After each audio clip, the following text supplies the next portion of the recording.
ಈ ಇನ್ಸಿಡೆಂಟ್ಸ್ ನೋಡಿದ್ರೇನೆ ಗೊತ್ತಾಗುತ್ತೆ ಬಹಳಷ್ಟು ಜನರಲ್ಲಿ ದೇಶಭಕ್ತಿ ಅನ್ನೋದು ಆಗಸ್ಟ್ 15ಕ್ಕೆ ಮಾತ್ರ ಸೀಮಿತ ಅಂತ.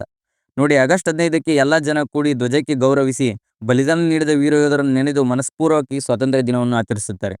ಆದರೆ ಮಾರನೇ ದಿನಾನೇ ತ್ರಿವರ್ಣ ಧ್ವಜ ಯಾವುದಕ್ಕೆ ಸ್ವಾತಂತ್ರ್ಯ ಹೋರಾಟಗಾರರು ಯೋಧರು ಯುವಲೋಕ ಸೇರಿದರೋ ಆ ಧ್ವಜವನ್ನು ಡಸ್ಟ್ಬಿನಲ್ಲಿ ಒಗೆದಿದ್ದಾರೆ. ಅದು ಒಂದೋ ಎರಡೋ ಅಲ್ಲ, ಡಜನ್ ಗಟ್ಲೆ. ಅದನ್ನು ಅಲ್ಲೇ ಇರೋ ಒಬ್ಬ ಹುಡುಗ ಗಮನಿಸಿ ದೇಶಭಕ್ತಿ ಎಲ್ಲಿ ಮಠ ನೋಡಿ ಅಂತ ವಿಡಿಯೋ ಮಾಡಿದ್ದಾನೆ. ಹಾಗೆ ಈ ವಿಡಿಯೋ ಇವಾಗ ಬಂದಿದೆ. ಅಸ್ಸಾಂನಲ್ಲಿ ಹುಡುಗರು ಧ್ವಜವನ್ನು ಕಾಲಲ್ಲಿ ತುಳಿದು ಒದ್ದು ಅದನ್ನ ಅವಮಾನಿಸಿದ್ದಾರೆ. ರಿಪೋರ್ಟ್ ಪ್ರಕಾರ ಪೊಲೀಸರು ಆ ಹುಡುಗರನ್ನ ಅರೆಸ್ಟ್ ಮಾಡಿದ್ದಾರೆ ಅಂತ ಮಾಹಿತಿ ಬಂದಿದೆ. ಈ ಇನ್ಸಿಡೆಂಟ್ಸ್ ನೋಡಿದರೆ ನಿಮಗೂ ಕೂಡ ಅನಿಸ್ತಿಲ್ವಾ ದೇಶಭಕ್ತಿ ಆಗಸ್ಟ್ 15ಕ್ಕೆ ಮಾತ್ರ ಅಂತ? ಯಾವಾಗ ನಾವು ನಮ್ಮ ಧ್ವಜಕ್ಕೆ ಅಗೌರವ ಸಲ್ಲಿಸ್ತೀವೋ ನಾವು ಕೇವಲ ಒಂದು ಬಟ್ಟೆಗೆ ಅವಮಾನ ಮಾಡ್ತಿಲ್ಲ. ಯಾರು ಈ ಧ್ವಜ ಹೆಮ್ಮೆಯಿಂದ ಹಾರಾಡಲಿ ಅಂತ ಎಷ್ಟೋ ಹೋರಾಟಗಾರರು ಯೋಧರು ಬಲಿದಾನ ನೀಡಿದ್ದಾರಲ್ಲ, ಅವರ ವೀರಗತಿಗೆ ಅವಮಾನ ಮಾಡ್ತಿದ್ದೇವೆ. ಇನ್ನೂ ಟೈಮ್ ಇದೆ. ನಿಮ್ಮ ಮೊಮ್ಮಕ್ಕಳಿಗೆ ಕಲಿಸಿ ಯಾವ ಥರ ಗೌರವಿಸೋದಂತ. ಧ್ವಜ ಸ್ವಲ್ಪ ತುಂಡಾದರೂ ಅದನ್ನ ಯಾವ ಥರ ಡಿಗ್ನಿಟಿಯಿಂದ ಡಿಸ್ಪೋಸ್ ಮಾಡಬೇಕು ಅನ್ನೋ ಸ್ಟೆಪ್ಸ್ ಕೂಡ ಇದೆ. ತಿಳಿಸಿ, ಗೌರವಿಸಿ. ಹಾಗೆ ಇನ್ಮುಂದೆ ನಾವು ಯಾವತ್ತೂ ಧ್ವಜವನ್ನು ಅವಮಾನ ಮಾಡಲ್ಲ, ಹಾಗೆ ಮಾಡ್ತಿರೋರ್ಗೂ ತಿಳಿಸ್ತೀವಿ ಅನ್ನೋರು ಜೈ ಹಿಂದ್ ಅಂತ ಕಮೆಂಟ್ ಮಾಡಿ. ಜೈ ಹಿಂದ್.